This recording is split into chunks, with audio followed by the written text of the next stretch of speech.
তুমি যদি একজন প্রবাসীর বিদেশে 1 মাসের কষ্ট দেখতা, তাইলে প্রবাসীর সন্তান বুঝতো তার টাকাটা উপার্জন কত কঠিন। 12 ঘন্টা 14 ঘন্টার ডিউটি, কি পরিমাণ কষ্ট। এই জন্য বাপ, আমার দুঃখ এটাই, আমার কথা এটাই, আমরা যদি আমাদের সন্তানদেরকে না ফিরাই, আমরা যদি চেষ্টা না করি রে বাপ, এই প্রজন্ম টিকবে না। আপনারা কয়জন বাপ চাচা যারা আছেন, আপনাদের ছোটবেলা থেকে আপনারা হয়তো কিছু আল্লাহ খোদা নামাজ রোজার কারণে এখনকার এরা টিকে আছে, কিন্তু এরা যদি এভাবে 30 বছর পার করে যে নামাজ নাই, সেজদা নাই, হালাল হারাম নাই, নারী ছবি দেখতে দেখতে এই চোখ শেষ করে ফেলছে, এদের হাতে যেই জেনারেশন আসবে ওরা কেমনে ঈমান পাবে? কোরআন শরীফে স্পষ্ট আছে, নবীজি যেদিন, কোরআনের আয়াত, নবীজি যেদিন মক্কার কুরাইশদেরকে বলছে, হে কুরাইশরা, কাবা ঘরের চারদিকে যে তোমরা উলঙ্গ তাওয়াফ করো, এটা হারাম, এটা অসভ্যতা, এটা অশ্লীলতা, এটা বেহায়াপনা। ওয়া ইদা ফাআলু ফাহিশাতান, কোরআনের আয়াত। মক্কার কুরাইশ কাফেররা কি বলছে জানেন? শুনতেছেন আপনারা? অবাক হয়ে যাবেন, অবাক। কোরআনের আয়াত। মক্কার কাফেররা বলতেছে, মুহাম্মদ শুনো, এই যে ঘর, আল্লাহর ঘরের চারদিকে আমরা, ওই বেটা জলদি করো, সরো বেটা, না এসে খটর খটর করতে পারে। তো মক্কার কুরাইশরা বলছে যে মুহাম্মদ শুনো, ক্বালু ওয়াজাদনা আলাইহা আবাআনা, 1 নম্বর কথা বলছে, আমরা আমাদের বাপ দাদা পূর্বপুরুষ থেকেই এভাবেই দেখে আসছি, এভাবে উলঙ্গ। আচ্ছা, এদূর তো কইলে স্বার্থ, এরপরে যেই জঘন্য কথা বলছে তারা, আল্লাহু আমারানা বিহা, তারা বলছে মুহাম্মদ, আমাদের বাপ দাদা পূর্বপুরুষকে এভাবে উলঙ্গ তাওয়াফ করার জন্য আল্লাহই স্বয়ং বলছে। কোরআন শরীফের আয়াত, আল্লাহু আমারানা বিহা।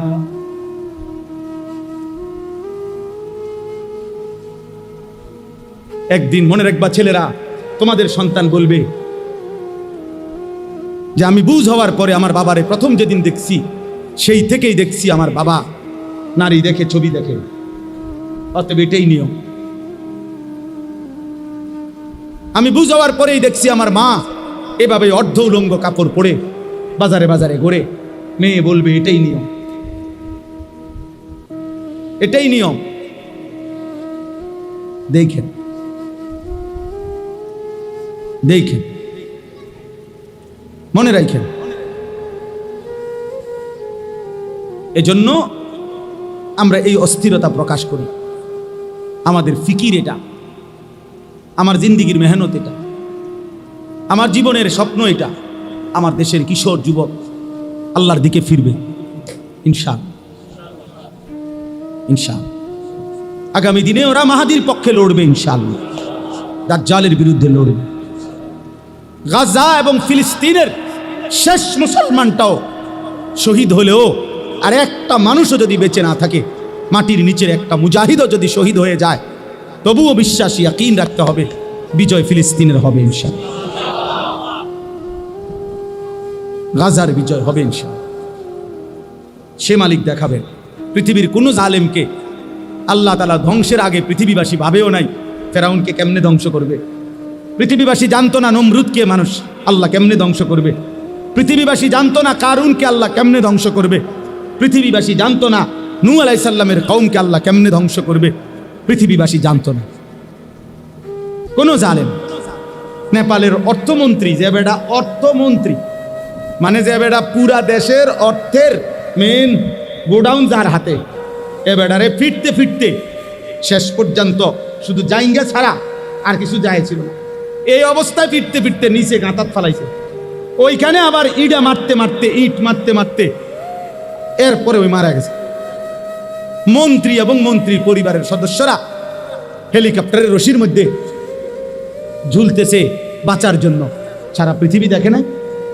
এটা কত 300 বছর আগের ঘটনা না 30 দিন আগের ঘটনা? 1 সপ্তাহ হয়েছে। কি দোস্ত,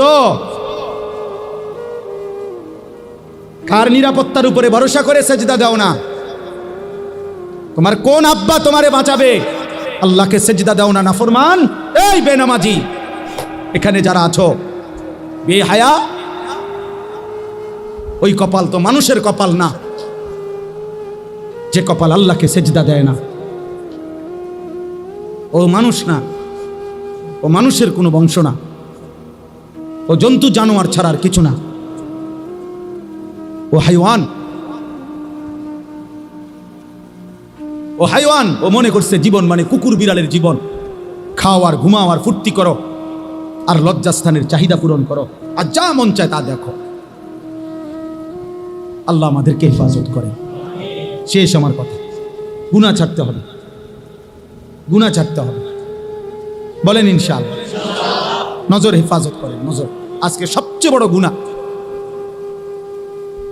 চিন্তাবিদ, পণ্ডিত, গবেষক, মুসলিম মনীষী, সারা পৃথিবীর গবেষণা, এটা সবচেয়ে বেশি গুনাহ আজকে নজর, এই চোখের গুনাহ। এই মোবাইল পাগল বানায় ফেলছে, এই নারীদের বেসামাল অবস্থা পাগল বানায় ফেলছে। আমাদের মা বোনরা মনে হয় যেন পাগল হয়ে গেছে, ওরা অস্থির হয়ে গেছে নিজের শরীর বাহারি রঙের রূপ যৌবন প্রদর্শন করার জন্য। একটা সময় ছিল রাস্তায়, বাজারে, সর্বত্র নারী একদিকে দাঁড়াইতো, ছাতি হাতে দাঁড়াইতো, আলগা রাস্তায় বাঁকা হইয়া অন্যদিকে ফিরত মহিলা পুরুষ পার হওয়ার জন্য। আর এখন পুরুষকে বলা হয় বাজারে হাঁটবেন কেমনে, মহিলা লেগে তো হাঁটতে পারতেন না।